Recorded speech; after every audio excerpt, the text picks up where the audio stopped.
लोग कथा में श्रवण करे हैं पूर्व में।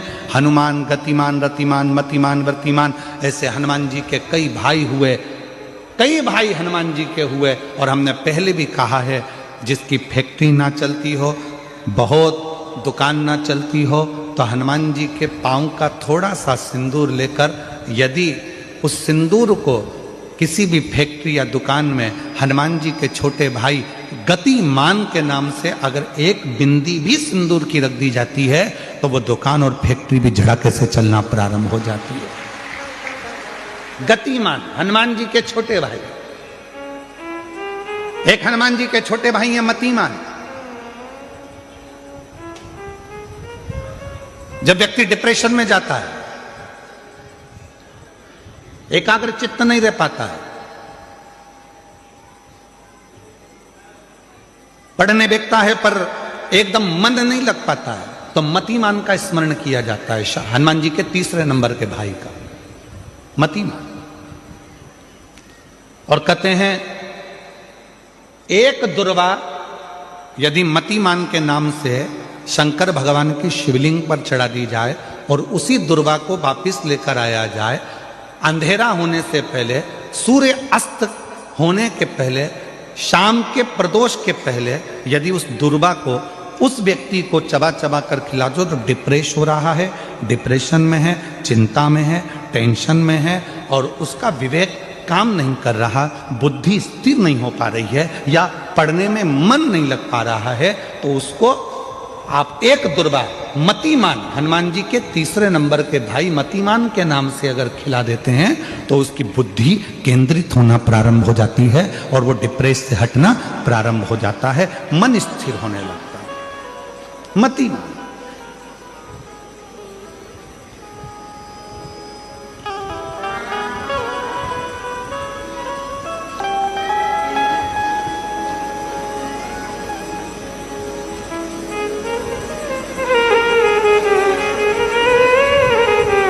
और एक नाम आता है व्रतिमान। इसका प्रैक्टिकल तुम अभी यहीं से कर लेना, ठीक है? चलते चलते मालूम पड़े तुम्हारी पार्किंग यहां से आधा किलोमीटर दूर है, ठीक है?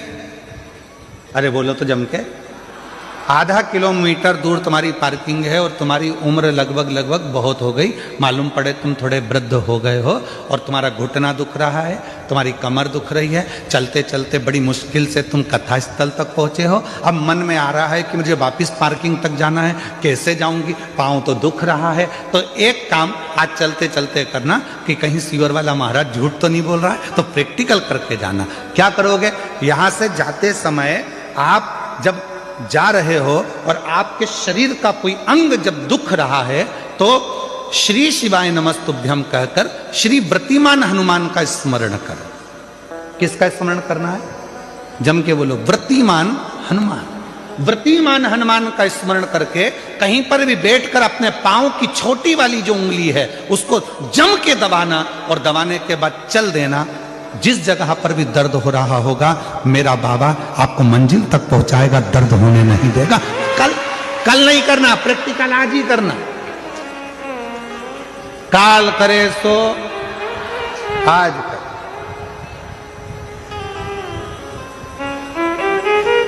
व्रतिमान आज करेंगे गुरुजी, 3 महीने में फर्क दिखेगा। तुम तो आज की आज का बताओ ना कि आज की आज में फल कैसे मिले। तुम बिल्कुल तैयारी में बैठो। जाते जाते व्रतिमान हनुमान भगवान श्री शिवाय नमस्तुभ्यम का स्मरण कर कर एक ऊर्जा के साथ, ताजगी के साथ चलते जाओ। शिव थोड़ा बहुत नहीं देते, मेरे भगवान देते हैं छप्पर फाड़ कर। 2 चीजें हैं आज कथा में आई है, तो आप लोगों के स्मरण में आ जाए। जिसके घर में औलाद नहीं है, संतान नहीं है, जो बहुत बीमारी से ग्रसित है, बहुत बड़ी बड़ी बीमारियां हैं, रोग हैं, तकलीफ है, ये 2 व्यक्ति जिसके औलाद नहीं है, कोई बीमारी से ग्रसित है, कोई बहुत बड़ी उलझनों में फंसा हुआ है, ये तीसरा।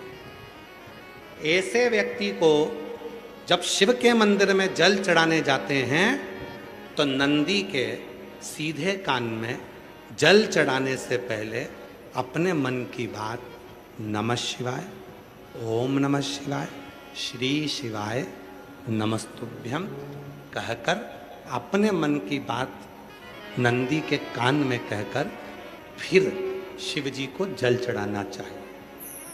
और यदि किसी व्यक्ति को व्यापार खोलना है, कोई प्रॉपर्टी खरीदना है, कोई जमीन जायदाद का लफड़ा हो गया, कोई अदालती केस हो गया, कोई तकलीफ में फंस गया, कोई नौकरी नहीं लग रही है, कोई सर्विस नहीं हो रही है, कोई बहुत एग्जाम दे लिया 1-2 नंबर से दे रहा है, कोई कंपटीशन एग्जाम में नहीं निकल पा रहा है, तो उस व्यक्ति को पहले जल चढ़ाना चाहिए, फिर आकर नंदी के राइट कान में, सीधे कान में ही नंदी के अपने मन की बात कहकर वापिस अपने घर की ओर आ जाना चाहिए। दोनों में अंतर है, दोनों में।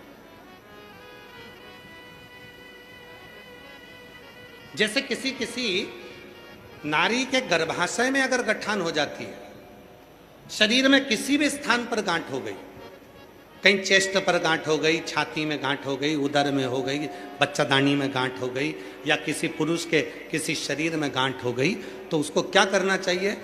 शिव जी के मंदिर में जब वो जाए, शंकर भगवान के मंदिर में जब नंदी के उल्टे कान में, नंदी के लेफ्ट कान में अपने मन की बात कहकर नमः शिवाय, ओम नमः शिवाय, श्री शिवाय नमस्तुभ्यम बोलकर एक दुर्वा शिव जी को चढ़ाकर जल समर्पित कर देना चाहिए। पहले बोलना है, फिर दुर्वा चढ़ाना है, फिर जल चढ़ाना है। आती समय उस दुर्वा को उठाना है, थोड़ा सा जल झेल लेना है, मंदिर के ही दरवाजे के बाहर उस दुर्वा को चबा चबा कर खाकर जल का आचमन कर लेना है। लगभग 1.5 महीने कर कर देखो, उसके बाद जांच कराओ, आपकी गठान गल चुकी होगी, समाप्त हो रही होगी, वो गांठ अपने आप समाप्त। और कई लोग तो ऐसे हैं, उनका आज तक हनुमान चालीसा पढ़ना नहीं है, आज तक कोई चालीसा, चाहे गायत्री चालीसा हो, लक्ष्मी चालीसा हो, शिव चालीसा हो, पढ़ना ही नहीं आती, बस बैठ गए भगवान के सामने और पढ़ लिया आसन लगा के। नहीं नहीं नहीं, चालीसा पढ़ने का भी एक नियम है। अगर कोई लक्ष्य लेकर पढ़ रहे हो तो उसका एक नियम है। पूरी जिंदगी पढ़ते रहोगे तो भगवान की प्राप्ति नहीं है, पर लक्ष्य लेकर अगर पढ़ा है, आसन से जिस भगवान की चालीसा पढ़ रहे हो उसकी मूर्ति या उसका फोटो आपके सामने होना चाहिए।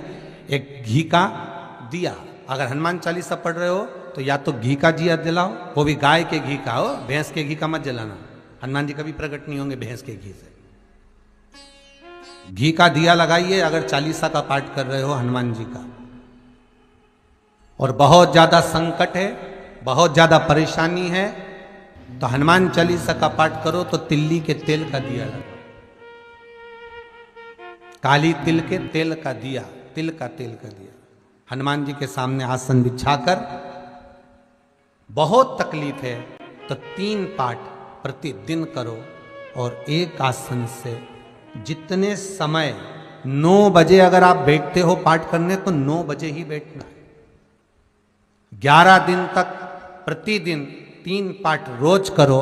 एक पानी का लोटा, कलश, तांबे का जल अर्थात तांबे का लोटा हो, स्टील का लोटा हो, तुम्हारे पास जो कलश हो उसमें जल भरकर एक सिक्का उसमें पटक कर, एक लौंग पटक कर प्लेट से ढक कर रख दो, और प्रतिदिन बस टाइम पर बैठकर पाठ करो। 11 दिन पूर्ण होंगे, जिस कामना से आपने पाठ करा है बस वो सिक्का, वो लौंग कलश में से निकाल लो, जल का आचमन करो, और जिस काम के लिए करा है वो जल उस प्रयोग में ले लो।